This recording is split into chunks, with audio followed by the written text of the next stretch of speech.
Bueno, la flema y el moco es un síntoma bastante prevalente, creo que después de la tos. Es el síntoma más prevalente. Y ahí está la disnea también, y están otros síntomas como la hemoptisis, por eso son los temas de hoy. ¿Ahora sí? Ok, creo que es así. Ajá.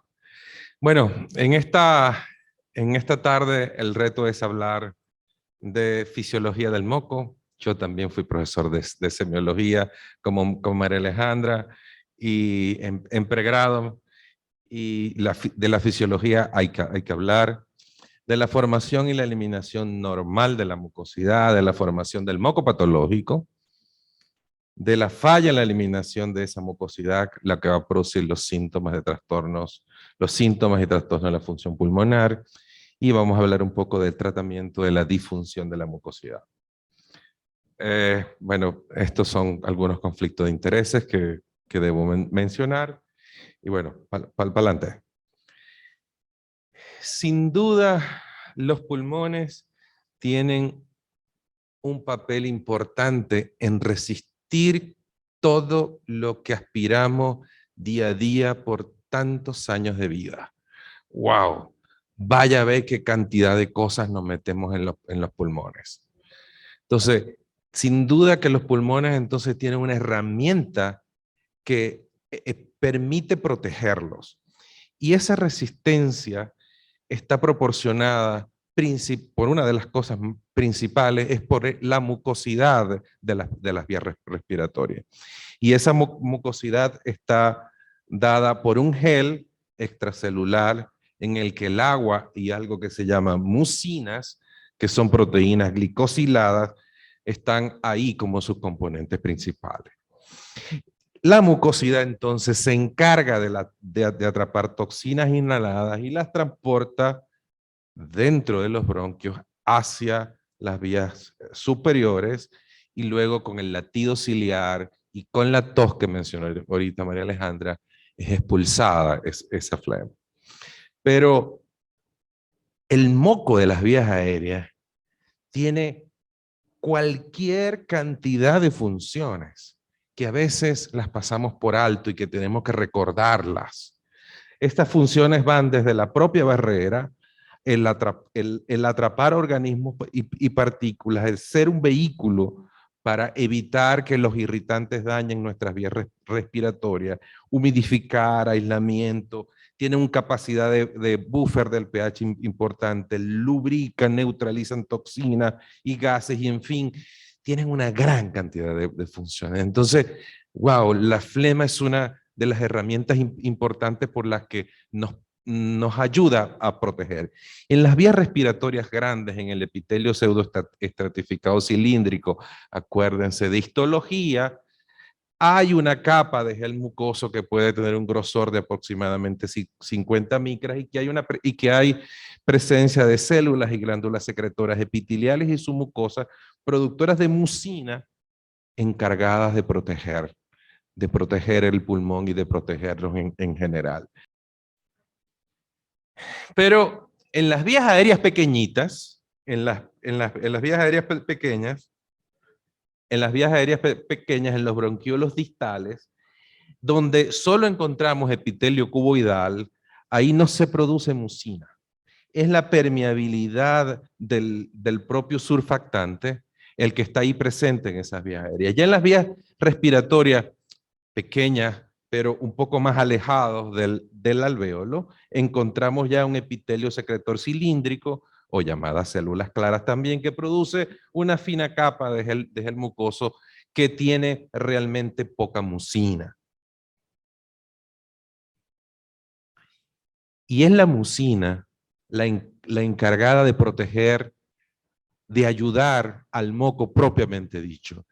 Aunque las mucinas en condiciones normales representan más o menos el 2% del peso del moco, cuando existe alguna patología, la expresión de la secreción de mucina y de los genes que expresan mucina se hace realmente un problema en este tipo de pacientes. Entonces, Las células secretoras muestran características de células claras con pequeños gránulos en la superficie, mientras que las células caliciformes sí tienen grandes gránulos de mucina, que son las encargadas de producir principalmente estas sustancias. Y las mucinas son de varios tipos. A efectos de esta presentación, el MUC5AC es la que principalmente está representada en personas sanas. Esa MUC5AC se produce principalmente en las vías respiratorias grandes, en las vías respiratorias proximales. Estas se secretan por todas las vías respiratorias y además por las glándulas submucosas, como se puede ver representada en esta micrografía electrónica. Ahora bien, ¿cómo se expresan estos componentes en un paciente que ya presenta moco patológico? Este es un cuadro bastante explicativo, publicado en New England hace ya algunos años, en la cual se pueden representar cuál es la cantidad de mucina, proteínas de plasma, células inflamatorias, residuos de DNA, actina y bacterias presentes en diferentes elementos. Esto es un bronquio de un paciente sano. Fíjense que la expresión de mucina, de proteínas de plasma y de células inflamatorias es realmente mínima, es básica. Pero a medida que se presentan patologías como asma, EPOC o en fibrosis quística, la presencia de mucina es altamente, que tienen una alta concentración, principalmente en aquellos pacientes con asma, donde también en ellos la expresión, el acúmulo de proteínas de plasma proveniente de ese aumento de la permeabilidad vascular que tienen nuestros pacientes con asma, hace que exista una presencia alta de estas proteínas en plasma. Fíjense que en los pacientes con EPOC y en los pacientes con fibrosis quística, las proteínas de plasma no son muchas, a diferencia de las células inflamatorias, donde tanto en asma como en EPOC están presentes tanto neutrófilos como eosinófilos, y hemos visto presentaciones en esta mañana que esto se ha mencionado, pero no así en fibrosis quística, donde prácticamente se duplica esa presencia de células inflamatorias, y estas células inflamatorias son las que van a dejar en el moco gran cantidad de DNA, gran cantidad de actina y gran cantidad de bacterias, que hace que estos pacientes tengan dificultades en mover este tipo de secreción.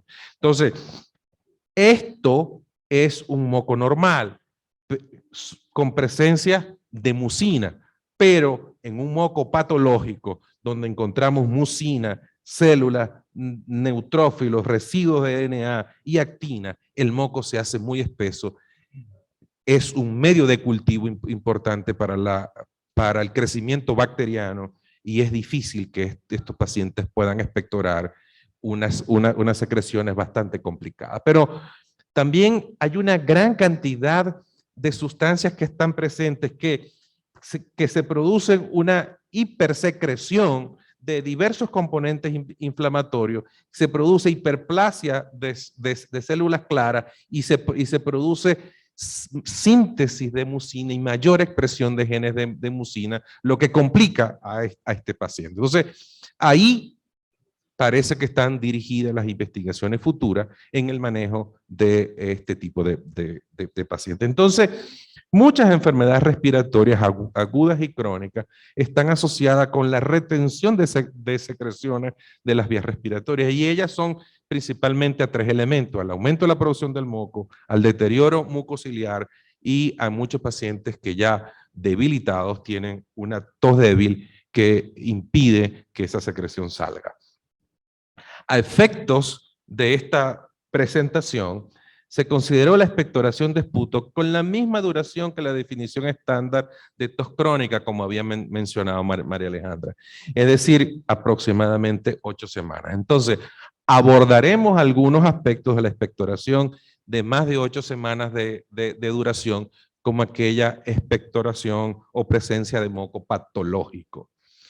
En una revisión de hace unos 7 años en la revista Respiratory Medicine se publicaron las principales patologías respiratorias productoras de secreción crónica, asociadas sin duda a tos crónica. Y estas principalmente son bronquiectasias, en orden de frecuencia bronquitis crónica, asma, bronquiolitis o bronquitis eosinofílica que María Alejandra mencionó hace un rato, y inmunodeficiencia de inmunoglobulina A. Sin duda, las bronquiectasias es una fábrica de secreciones, es una fábrica hiperproductiva de secreciones. Y la mayor parte de las bronquiectasias son idiopáticas, pero tenemos que pensar también bronquiectasias de otras causas. Son múltiples causas que podemos encontrar y que debemos analizar y que debemos estudiar en un paciente que se presenta con expectoración crónica. Y hay que recordarse que en los pacientes con bronquiectasia existe un círculo vicioso que parece poco probable de romper, porque este ciclo perpetúa la hipersecreción en un paciente que es portador de bronquiectasia. Hay un clearance mucociliar deteriorado, hay colonización bacteriana, hay inflamación neutrofílica, hay daño epitelial de la vía aérea, con más daño del clearance mucociliar, y eso hace que se perpetúe la producción de secreción o de flema en estos pacientes crónicos. Sin duda que es necesario aplicar los principios básicos de manejo de secreción en un paciente con bronquiectasia. Tratar la causa subyacente, monitorear la actividad de la enfermedad, aplicar las técnicas de limpieza, de clearance de las vías respiratorias y, por supuesto, el tratamiento antibiótico, que muchas veces es no solo oral o endovenoso, sino que en muchos casos tiene que ser inhalado por la colonización bacteriana que presentan estos pacientes. La prevalencia de tos crónica en asma es bastante alta. La prevalencia de tos productiva en población de asmáticos no fumadores puede ir del 39 a un 42%, pero si esos pacientes son fumadores, puede llegar hasta casi un 60%. Entonces, son pacientes que todo el tiempo tienen flema y es una de las causas por las cuales van a su consulta a decir, doctor, todo el tiempo ando con expectoración. Las patologías que generalmente están detrás de eso es la hipersecreción de moco o la inflamación eosinofílica o neutrofílica que presentan los pacientes con asma. Pero no solo en asma, sino también en bronquitis crónica. En estos pacientes la tos productiva es prácticamente presente casi todo el tiempo, no día a día, como bien María Alejandra lo explicó hace un rato. Para tos crónica el paciente no tiene que tener tos crónica tos todo el tiempo, igual, no tiene que tener flema las 24 horas del día, pero gran parte de los días estos pacientes tienen flema. A veces estos pacientes ebóticos que cursan con bronquitis crónica también tienen fenotipos compartidos con otros de los fenotipos de EPOC. El tratamiento, sin duda, que incluye terapia mucolítica, el uso juicioso de antibióticos, y también se están estudiando tratamientos prometedores que próximamente estarán en el mercado. Nosotros hace algunos años tuvimos el roflumilast para el fenotipo de bronquitis crónica de los pacientes con EPOC. Otras de las patologías que se presentan con expectoración crónica, ya María Alejandra lo había mencionado, que es la bronquitis eosinofílica. La bronquitis eosinofílica es secundaria a una inflamación eosinofílica de las vías aéreas, y hay que demostrar el eosinófilo en esputo o en biopsia, que es la manera de decir si realmente el paciente tiene una bronquitis eosinofílica, pero tiene que tener una espirometría normal con test de broncoprovocación negativo. Eso define el diagnóstico de bronquitis eosinofílica, como bien María Alejandra nos había explicado para tos crónica. Igual para expectoración crónica.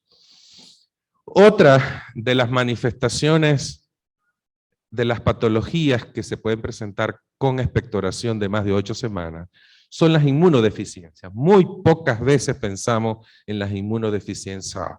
Muy pocas veces pedimos a los pacientes niveles de inmunoglobulina A. Pues tenemos que pensarlo. La mayoría de estos casos de estos pacientes pueden andar asintomáticos con deficiencia de IgA, pero otros pueden tener diversos desórdenes, diversas alteraciones que pueden hacernos sospechar de que el paciente tiene un déficit de inmunoglobulina A, como infecciones de senos paranasales y pulmonares frecuentes, trastornos o infecciones gastrointestinales, trastornos alérgicos o de autoinmunidad, que nos pueden hacer pensar de que este paciente tiene un déficit de inmunoglobulina A. Hay que pensar también en la inmunoglobulina A, en el déficit de inmunoglobulina A cuando tenemos a un paciente de más de 8 semanas con expectoración. ¿Y cuál es el tratamiento que existe para la expectoración? En esta revisión de New England se hizo una clasificación bastante didáctica de cuáles son los objetivos de tratamiento de un paciente que tiene expectoración crónica o una expectoración de más de 8 semanas. Aquellas que disminuyen la producción de mucina. El principal elemento, el principal medicamento que disminuye la producción de mucina son los esteroides. Los esteroides han demostrado que disminuyen esa sobreexpresión de genes MUC y disminuyen el proceso inflamatorio bronquial y permite que el paciente pueda mejorar ese síntoma a veces tan complicado de mejorar como es la flema. Pero también hay medicamentos en investigación que algunos se han quedado en fase 2 o en fase 3, pero se siguen produciendo medicamentos. Otros medicamentos que pueden estar implicados en la disminución de la secreción de mucina son los inhibidores MARC y las neurotoxinas botulínicas, que también María Alejandra les había comentado que se pueden usar para tos crónica. Otro de los tratamientos que todos nosotros sabemos y que debemos usar es mejorar la limpieza bronquial o promover la limpieza bronquial. Y para ella, las medidas físicas, los broncodilatadores, principalmente los anticolinérgicos, la dornasa alfa inhalada en los pacientes con fibrosis quística y la secreción salina hipertónica son los que tienen mejor evidencia cuando un paciente tiene hipersecreción de moco. Otro de los elementos que más se ha estudiado para la producción de moco, sin duda, es la N-acetilciteína, el NAC. El NAC tiene cualquier cantidad de estudios y se han propuesto cualquier cantidad de beneficios en el tratamiento de la hipersecreción de moco en este tipo de pacientes. Pero no solo eso, hay muchos otros elementos que se han venido estudiando, como el manitol, por ejemplo, que puede mejorar a este tipo de pacientes. Tenemos que pensar también en esa expectoración que puede estar crónicamente infectada, y sin duda que los antibióticos inhalados, los antibióticos orales y endovenosos siempre tienen que estar, siempre tienen que pensar y hay que analizar cuál es el momento oportuno para usar este tipo de tratamiento en los pacientes con hipersecreción de moco. Hay, de manera didáctica, muchos autores han definido en esta publicación review de la Sociedad Europea publicada hace un par de años, se hace esta clasificación de drogas según su potencial mecanismo de acción, en la cual podemos encontrar medicamentos expectorantes, mucorreguladores, como ya les comenté, de la N-acetilcisteína y del esteroide, mucolíticos como la propia N-acetilcisteína, la erdosteína, que una vez estuvo en Venezuela, la dornasa alfa, y los mucocinéticos como los broncodilatadores, el surfactante y el ambroxol. Pero parece que todavía la N-acetilcisteína es la que lleva la ventaja en muchos de estos tratamientos. Y en esta revisión que se hizo el año pasado de una vieja droga, pero con nuevos trucos, parece que todavía sigue vigente para muchas enfermedades y se recomienda usarla en esos pacientes que tienen hipersecreción de moco. Las propiedades o los potenciales mecanismos de acción de la N-acetilcisteína son bastante largos. Para algunos no concluyentes esos mecanismos de acción, para otros bien evidente, pero es una herramienta que está y pues la usamos mucho en nuestra práctica diaria. Entonces, a manera de conclusión, en este abordaje de la flema, de este simposio de síntomas básicos, podemos decir que aunque parezca simple, el estudio de la flema asociada a la tos crónica es un reto para todo neumonólogo. En pacientes con más de 8 semanas de expectoración se deben descartar patologías como bronquiectasia, bronquitis crónica, asma, bronquitis eosinofílica o inmunodeficiencia IgA. Y que tenemos opciones de tratamiento a considerar y nuevos fármacos en estudio que prometen aliviar a nuestro paciente de este síntoma tan molestoso como lo es la expectoración. Gracias.